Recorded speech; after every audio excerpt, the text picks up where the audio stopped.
Before I begin, I would like to request everyone for at least a moment to look back into their childhood or their younger years and think of the first moment you experienced one or more of the following: the feeling of loneliness, melancholy, withdrawal, mood swings, your first experience of death, of morality, or maybe the first time you felt that you were different.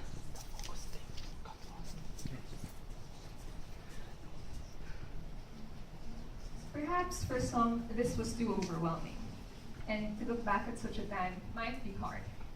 But for those who were able to link these feelings back to their childhood, it probably goes back to the time when you were around 8, 9, or 10 years old. This is what Rudolf Steiner called the 9-year transition, or the Rubicon. So this word, the Rubicon, goes back to the time of Julius Caesar, when he was faced at making a critical decision in around 49 BCE. He wondered whether he would cross the river Rubicon and lead his troops to Rome, but with the risk of war. The 9-year transition is also called this because once you cross it, there is no turning back to the point you had been in before, such as childhood. How I arrived at my topic was my curiosity for child development and the exploration of innocence. I was back in grade 8 when I spoke to a kid of about 5 or 6 years of age, and I asked him what he wants to be when he grows up. So silly me expected answers such as engineer or doctor or lawyer or any job you can think of. But instead, he answered with a sentence, "I want to be Superman." And I was honestly flabbergasted at that time, and I thought to myself, why is it that he thinks so differently from me? And when did I even lose that innocence? So when I reached grade 12, I knew this was what I wanted to explore. But it wasn't until my mentor told me, and my class sponsor, to look into the Rubicon that I realized that perhaps this is a topic for me. I began my project with my nose in the books and various tabs of Google Chrome, hoping to answer one of the following questions. What is the 9-year transition and what happens during this stage? Are there influences that can hinder or suppress these changes or make this transition come earlier or later in the child's life? And does everyone go through this change? And must we really cross the Rubicon? Perhaps I spent too much time with my head in researches, with that flame of doubt that told me I understood nothing of the thousands of words I have read. And so this became my biggest problem. And for months, I was stuck. It wasn't until my mentor told me that the only way for me to get myself out of stagnation from the thousands of words I buried myself in was to actually start doing something. And so I began my observations in class 3 and 4 of the Manila Waldorf School, conducted activities in the Erda Foundation, and observed past 3 in the Stella Maris College.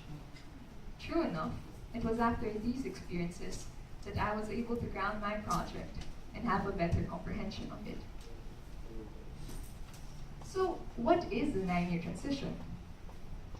According to Rudolf Steiner, this is a transition in life, wherein there is a dramatic change in the child's consciousness, as he now stands at the Rubicon at approximately the age of 9, hence the 9-year transition. Before this transition,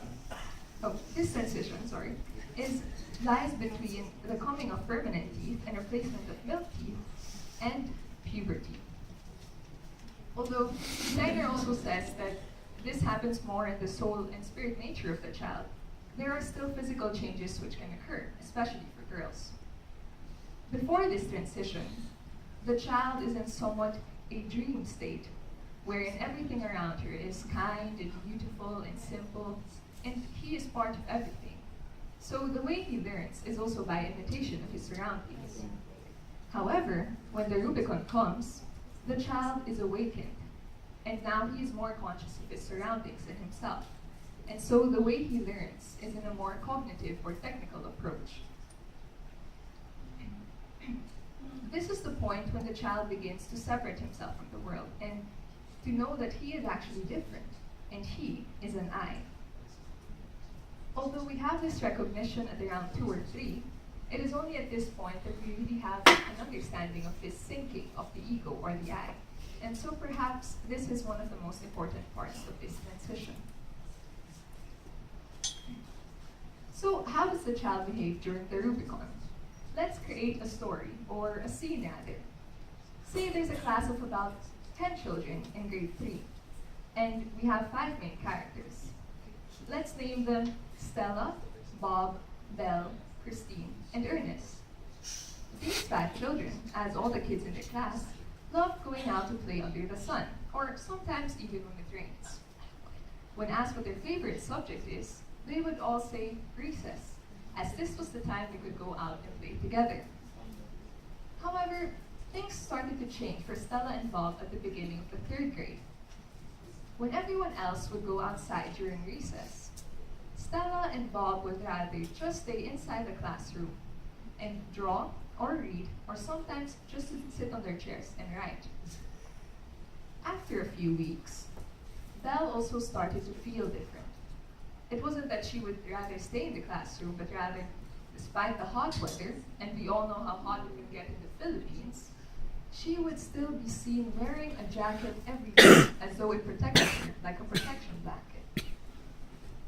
But it wasn't just Stella, Bob, and Belle who changed. Later on, Christine started to separate herself from her group of friends. And when she saw them speaking with their teacher, Mrs. Dina, she immediately expressed that their teacher had favorites, although it really was just a simple conversation between a teacher and student. Now, what of Ernest? What was his story? It was a simple day when Mrs. Dina asked her class, "Who loves Ernest?" And everyone replied with, "Mommy," or "Daddy." Ernest, however, replied with, "Well, I wish I had a dad." Throughout the day, Ernest made remarks such as, "I am never kind to myself," or "Why should you fix a crayon when it's already broken?" So what do all these stories mean, and what do all these kids have in common? Well, all of them are actually going through the Rubicon. However, not all of them are experiencing it the same way. Stella, Bob, and Christine, for example, experience the feeling of separating themselves, or feeling as though they don't belong to a group. Belle, on the other hand, had the experience of protecting herself, or a sense of withdrawal. Other children simply experience that they are different, and in Ernest's case, that he doesn't have a dad, or that his parents are separated.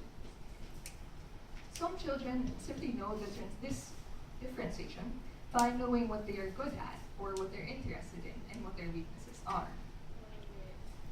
So these things can be seen especially by teachers and by parents, better or harder, also depending on the temperament of the child.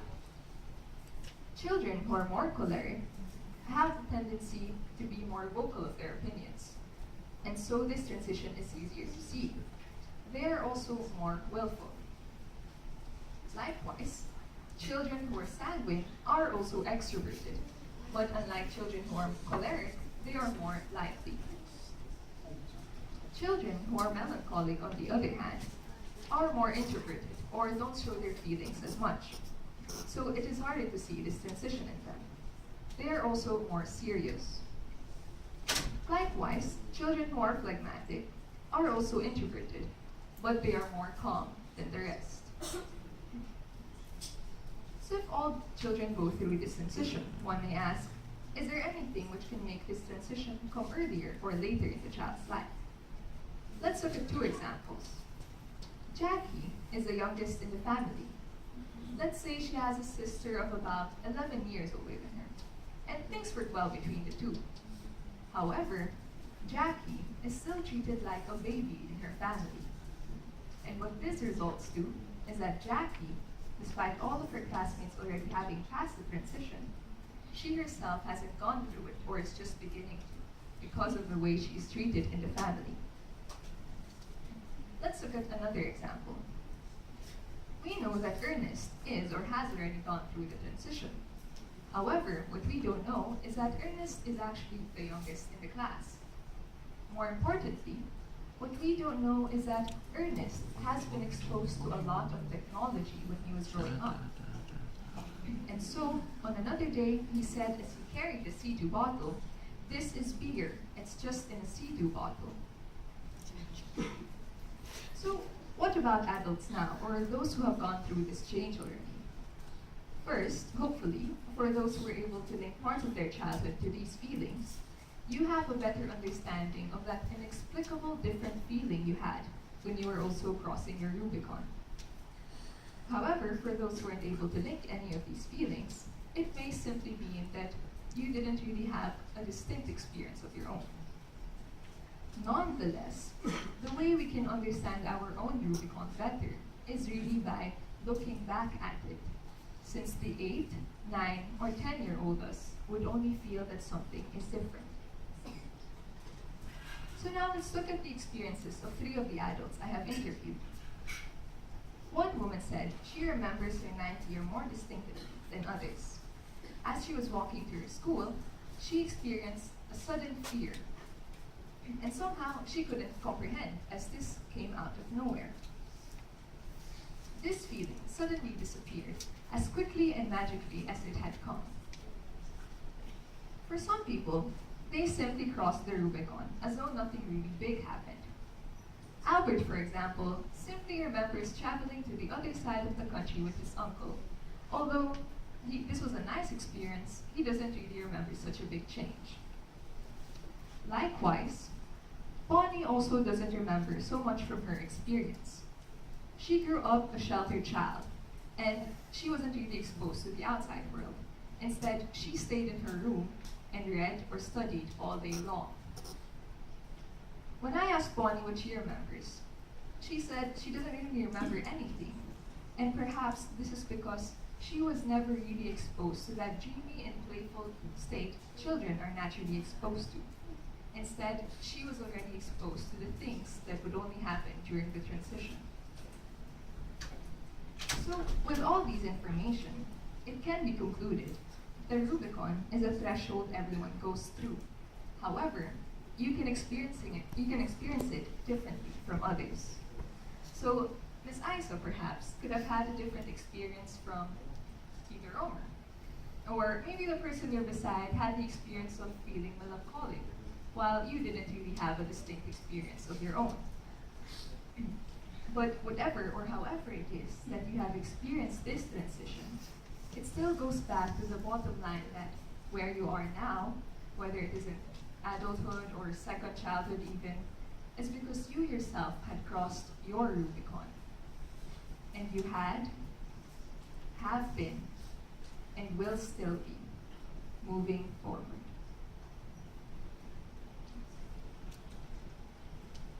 I have, throughout my whole project, been asking myself how this topic, one I have never even heard of before, connects to me besides my interest in it. Perhaps it was the whole experience of reflecting on it, or maybe it was that magical cup of cappuccino on New Year's Eve as I wrote my paper, or perhaps it was a mixture of both. But at that moment, I felt I knew the answer. I didn't want this project to be about me. In fact, I tried to veer away from that as much as possible. But I knew that looking into myself and into my childhood was something I had to do someday. No, it wasn't like I committed a big crime when I was a child or had a bad childhood. My childhood was in fact painted with lemon yellow, with everything revolving around food. But when I turned 9, things started to change for me. I didn't play as much as I did before, and somehow I felt I lost something I loved. And now I know that this was when I stood at my Rubicon. It was the year when I wrote and passed notes to my classmate during class, saying or talking about how the teacher had favorites. And yes, I got in trouble for this. In fact, it even became a big controversy in the class. But more than anything, it was the year when the lemon color of my childhood was dampened by black. And I, though my parents may not have realized, began distancing myself. About 2 years ago, until the end of last year, a wave of melancholy came over me. and I couldn't comprehend what was happening. As it was as though I was experiencing this 9-year transition again. Perhaps it was because the apprehension that I was almost leaving my childhood and the school I grew up in dawned on me. After all, how can I leave the place I grew up in and I was in literally my whole life, as I was still in the womb of my mother when she brought my sister and I to the school. But more than anything, I thought to myself, how can I leave my childhood? I knew I wasn't ready, and the pterodactyls in my stomach are witnesses of my fear. And I thought, if as others say time flies, I wondered if it could stop mid-air or fly backwards. But as I ended my project, I knew it didn't have to. I had always felt as though I was older than my actual age. But oddly enough, there was an anchor of fear that prevented me from moving forward. Why do we have to go through this transition? And why do we have to cross the Rubicon? I constantly asked myself. As I too perhaps unconsciously asked why I had to leave my childhood and mother behind. Then I began to accept what had been in me this entire time. That as cliche as it may sound, all this is part of growing up. And it isn't a bad thing. It's merely life. As for fear, it's normal to feel it. After all, I'll be entering and creating a new world, but it doesn't have to stop and end there. Our childhood will always be with us, perhaps no longer as something we live in, but as something we can hold and relive. And to accept this without forgetting anything creates a kind of balance which puts the present and the past together for us to be able to create the future. This doesn't mean that the child in us will disappear. I think that we will always have the child in us if we choose to. It just becomes and turns into something or into someone different. So at that moment, on New Year's Eve, somehow I felt ready to move forward. To not completely leave, but to take the world I had been living in and create something new. It has been an experience as though I lived my Rubicon 2 years to a year ago, as I became more conscious of myself and my surroundings, with awkwardness, withdrawal, and, well, anxiety encompassing me, of course. But now here I am, with all I have learned and have yet to awaken to, with a soul as though a child's ready to take on something new. There is anxiety, and there will be bad things to come. But I realize that life is made up of so much more than two things. But perhaps more than anything, there will be wonder again. And I feel as though there is wonder in me again. So, with that lemon color of my childhood and the blackness of melancholy of the years that follow, I embarked with a canvas of my own world. It is not empty, but it has spaces left for me to fill with all that life has to offer.